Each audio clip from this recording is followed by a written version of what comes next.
O que era um único grande continente começa a se separar. Aos poucos, vão se formando de um lado a África, de outro as Américas. Entre as duas, penetram as águas do Oceano Atlântico. Do lado que formará a América, a elevação gera um maciço de 4.000 metros de altura. Essa muralha vai se transformar na Serra do Mar.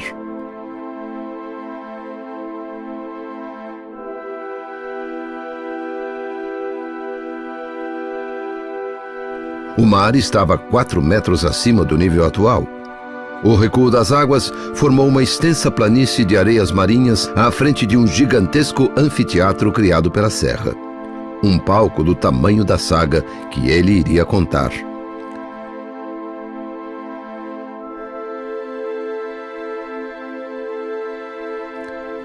Nessa época já existiam na costa do Brasil seus primeiros ocupantes humanos, os homens do Sambaqui, que viviam em comunidades à beira do mar. Seu legado foram os grandes amontoados de conchas, onde se encontram restos de alimentos, alguns poucos artefatos de pedra e sepultamentos. Parte dessa herança ainda pode ser encontrada em Caraguatatuba. Pouco mais de 1000 anos atrás, o território já era dominado por outros povos, que tinham técnicas mais avançadas para a caça, a pesca e a guerra, os tupis. Em pouco tempo, esses novos habitantes tomaram conta do litoral e de boa parte do interior do que hoje é o Brasil. Foram esses povos que os portugueses da Frota de Cabral encontraram quando chegaram ao litoral do Brasil. A vida na região do que hoje é Caraguatatuba transcorria normalmente. Tribos guerreando entre si, portugueses e franceses brigando, um aventureiro aqui, outro ali. Os habitantes locais, com raízes indígenas e europeias, viriam a dar origem à cultura caiçara, que permanece até os dias de hoje em nosso litoral.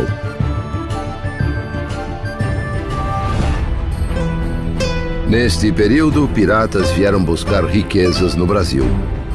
O mais famoso foi Thomas Cavendish, um jovem comandante naval inglês que resolveu usar seus talentos militares para pilhar portos do Novo Mundo. Esse canal maravilhoso, mais com a ilha, ela faz um abate e torna um porto seguro. E do lado de trás da ilha temos a Baía dos Castelhanos. A Baía dos Castelhanos era um covil de piratas porque também é um porto natural. Esse Thomas Cavendish, que ele ficou famoso aqui, porque ele já fez uma circunnavegação no mundo, né? E ele se abrigava aqui e daqui que ele partia para fazer todos os saques. Ele saqueou, na época, a vila de São Vicente e houve muitas mortes e isso, aquilo, porque ele chegou de surpresa no Natal e o pessoal estava na igreja, né? Todos eles rezando, e ele chegou de surpresa, fechou a igreja e botou fogo na igreja, fez misérias na época. Em 1636, é fundada uma vila que seria a primeira do litoral norte de São Paulo, São Sebastião. Um canal profundo, protegido por uma grande ilha, era perfeito para o estabelecimento de um porto. Um ano depois, é fundada a Vila da Exaltação da Santa Cruz de Ubatuba. A fundação do primeiro núcleo da chamada Santo Antônio de Caraguatatuba se deu entre os anos de 1664 e 65 pelas mãos do capitão Manuel de Faria Doria. Em 1693, a pequena vila foi abandonada, ao que se conta por causa de uma epidemia de varíola. Somente anos mais tarde, a povoação seria retomada. O sonho da vila de São Sebastião de tornar-se um porto importante caiu por terra no final do século XVIII. Um édito de 1789, lavrado pelo governador Bernardo José de Lorena, determinou que toda a exportação feita pela Capitania de São Paulo a Portugal devesse sair do Porto de Santos. Isso gerou um esvaziamento não apenas de São Sebastião, como das vizinhas Caraguatatuba e Ubatuba. A situação só se resolveu com a chegada da família real portuguesa ao Brasil em 1808, fugindo das tropas de Napoleão. A terra, que era apenas colônia, passa a abrigar a sede do Reino de Portugal. A primeira medida de Dom João VI ao chegar ao Brasil foi a abertura dos portos aos países amigos. A livre circulação de mercadorias fez com que a economia de Caraguatatuba voltasse a crescer. Caraguatatuba, nessa época, produzia tabaco e café, além da cana-de-açúcar. Um registro de 1829 conta que a produção de tabaco tinha sido de 360 arrobas, ou mais de 5 toneladas. A de aguardente, de 80 pipas. Os pés de café chegaram a produzir 3.500 arrobas, algo como 52 toneladas. Oficialmente, a cidade é elevada à categoria de vila em 1847. 10 anos depois, em 20 de abril de 1857, finalmente Caraguatatuba ganha o status de cidade independente. Por isso, esta é até hoje comemorada como a data de seu aniversário. Mas na segunda metade do século XIX, com o esgotamento dos cafezais da região, a repressão ao tráfico de escravos e as dificuldades do comércio local, Caraguatatuba volta a ter momentos difíceis. Com a falta de escravos, os donos de fazendas da região iniciaram uma prática inédita no Brasil de então: empregar colonos livres vindos da Europa e pagar com parte da produção. Não foi bom negócio para os que chegaram, o que fez esse tipo de relação de trabalho não prosperar na região.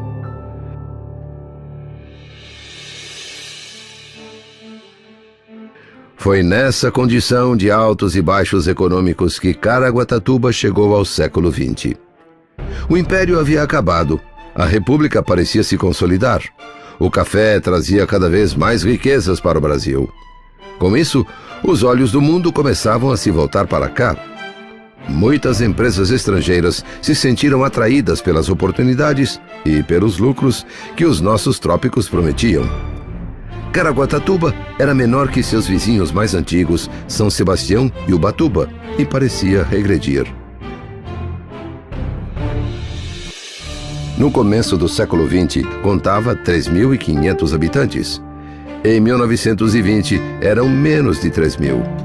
Mas havia ali um patrimônio valioso que muitos estrangeiros queriam: terras em quantidade e riquezas naturais, principalmente madeira.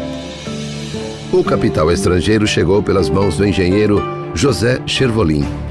Era 1915 e o estouro da Primeira Guerra Mundial fez com que a produção de dormentes para estradas de ferro na Europa sofresse uma dura queda.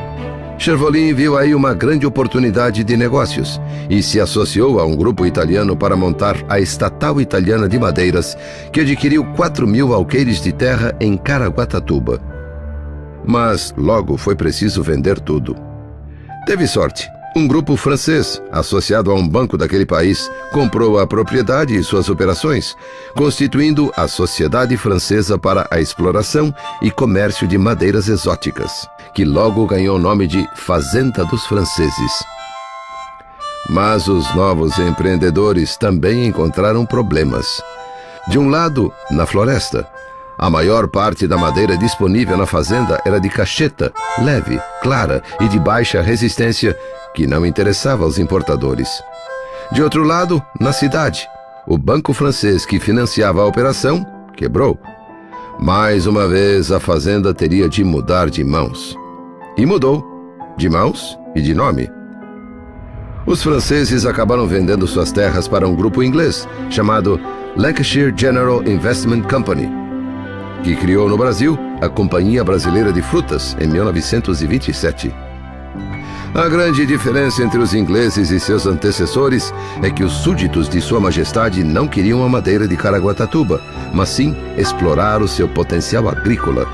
O clima e o solo eram muito favoráveis à produção de frutas, principalmente a banana e os cítricos, como o grapefruit, uma fruta parente da laranja, que era a parte indispensável no café da manhã britânico. Nascia assim a Fazenda dos Ingleses. Os novos donos investiram na infraestrutura e fizeram daquela fazenda uma máquina eficiente e lucrativa. A fazenda dos ingleses tinha ferrovia, um pequeno porto, barcaças para levar os carregamentos de frutas, habitações para empregados, gerentes e diretores. Nos quase 4.000 alqueires de terra, a produção de grapefruit e banana era suficiente para carregar pelo menos 2 navios por mês da companhia Blue Star Line. Nossos irmãos da Inglaterra pareciam insaciáveis para tanta fruta no café da manhã. No começo dos anos 30, já havia 1.200.000 bananeiras plantadas na fazenda.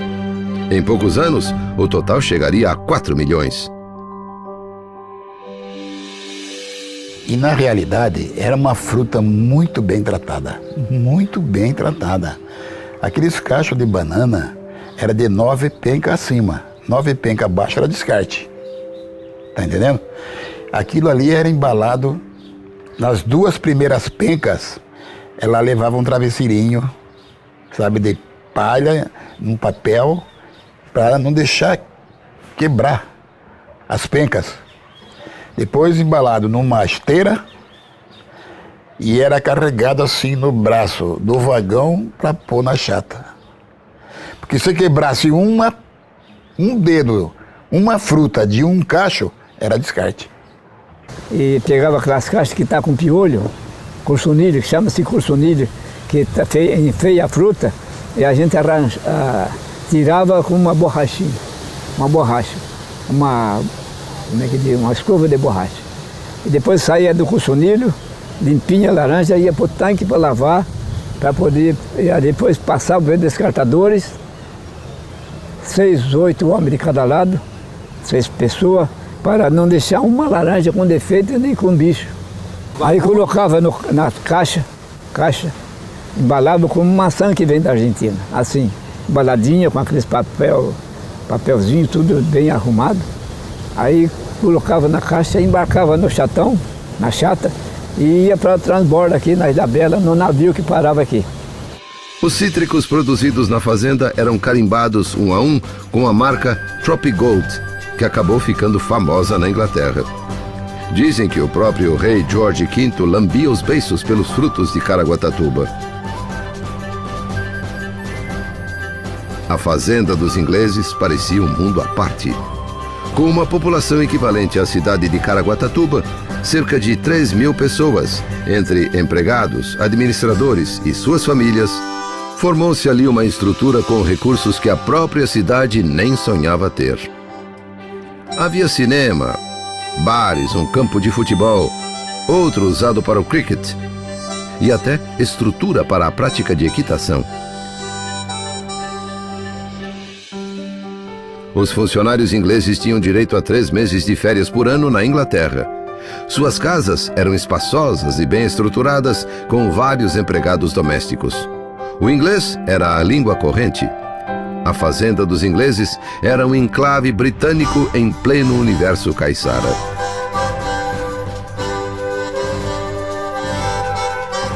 As frutas colhidas eram transportadas em vagonetes até a foz do rio Juqueriquerê. Ali, primeiro no chamado Porto dos Ingleses, depois no Porto Novo, eram embarcadas em chatas que levavam a carga até o canal de São Sebastião, onde aguardavam ancorados os navios da Blue Star. Uma vez carregados, levavam os frutos ao outro lado do mundo. O bairro do Porto Novo, em Caraguatatuba, tem esse nome por ter se desenvolvido em torno desse porto usado pela fazenda. No início, que a produção era muito grande, então os navios vinham pegar carga no canal de São Sebastião. Tá entendendo? Então eles levavam uma peça a bordo, chamava-se uma dala, com os sacos, sabe? De lona. Então os estivadores botavam naquele saco, aquilo ia girando, já descia lá no porão do navio, para embarcar aqui no canal de São Sebastião. Aí, como a produção foi caindo, então o rebocador levava para Santos. Mas faz muito tempo isso. Então levava machata e reboque, ou senão duas. Machata de cada uma com 80 toneladas. Para transbordo em Santos. Isso aconteceu após a guerra. Após a guerra, o navio, para não ser torpedeado aqui na entrada do arquipélago da Ilha Bela, eles paravam só no Porto de Santos porque tinha que descarregar os passageiros lá. Então já fazia um carregamento só lá, porque o navio era misto, carga e passageiro. Mas todo esse progresso viria a sofrer um grande revés. Uma Segunda Guerra Mundial, e com a Inglaterra diretamente envolvida. Quase da noite para o dia, a próspera fazenda dos ingleses perdia seu principal ou único mercado, o inglês. Por longos 6 anos, o mundo e a fazenda dos ingleses ficariam em compasso de espera. A guerra era o único tema. E a guerra chegou ao Brasil. O país acabou entrando no conflito ao lado dos aliados.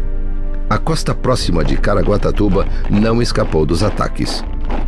Um espião alemão foi descoberto mantendo um posto de observação na Ilha Bela para informar submarinos a respeito da passagem de navios aliados. O cargueiro Campos foi torpedeado. Um navio americano também foi afundado. A guerra havia chegado perto, muito perto. Os submarinos estavam afundando em navios. Inclusive, todo navio que era cargueiro estava com carga, ele afundava. Afundou um aqui no sul de Ilha Bela, carregado de café, ia para os Estados Unidos. O interesse deles era pegar a gasolina, o óleo, por exemplo, o óleo diesel. Então a gente carregava sempre 12 tambores de 180 litros cada um. Eles tiravam o óleo e metralhavam todos os tripulados. Terminada a Segunda Guerra Mundial, as atividades da fazenda dos ingleses foram voltando, mas sem a intensidade de antes. A Inglaterra estava bastante empobrecida, o que diminuía a demanda pelas frutas da fazenda. Já a cidade de Caraguatatuba vivia um grande momento de sua história. Em 1947, a cidade foi reconhecida por lei como estância balneária. Ao longo das 2 décadas seguintes, a fazenda manteve suas atividades, mas passou a enfrentar novos problemas com diversas pragas que atacavam a produção. Mas o pior ainda estaria por vir.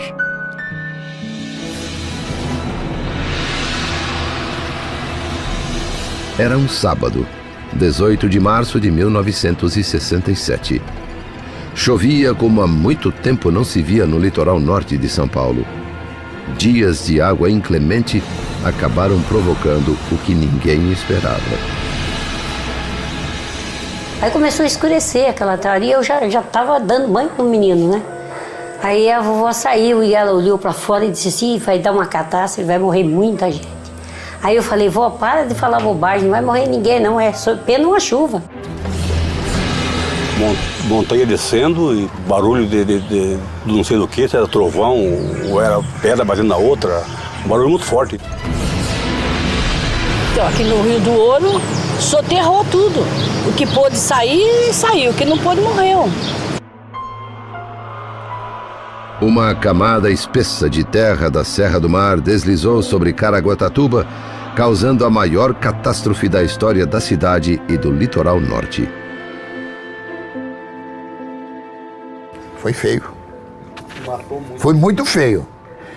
Olha, se isso acontecesse hoje, no caso, aonde rodou a parte da estrada, aquelas madeiras, tinha morrido muita gente. Em Caraguá foi feio porque a serra desceu muitas madeiras no rio lá, invadiu a cidade, foi até na entrada da cidade muitas madeiras. Ali o hospital, que é até hoje, você não chegava a telhado, só chegava só madeira em cima do telhado.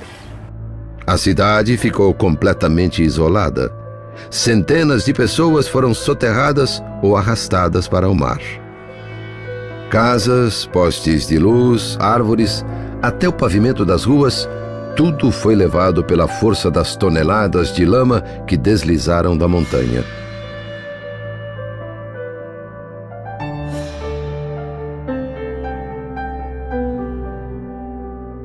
Aos poucos, a cidade começou a retomar a vida. O soldado me tocou o telefone e disse: doutor Penido, pelo amor de Deus, estou lhe fazendo um apelo de amigo que somos. O senhor desça e assuma tudo. Era um mundo acabando, correndo o mundo, correndo aquelas avalanches de terra de 100, 200, 300 metros cúbicos, assim, ia embora pela ladeira abaixo. E o solo tem uma carga X. Então você vai pôr um aterro muito grande em cima, de um lugar que o solo às vezes é fraco. Então você tem que fazer estaqueamento muito profundo, às vezes de rocha, às vezes de estacas mesmo de aço. Então a estabilização de solo para construir uma estrada, transpor uma serra do mar, é muito difícil.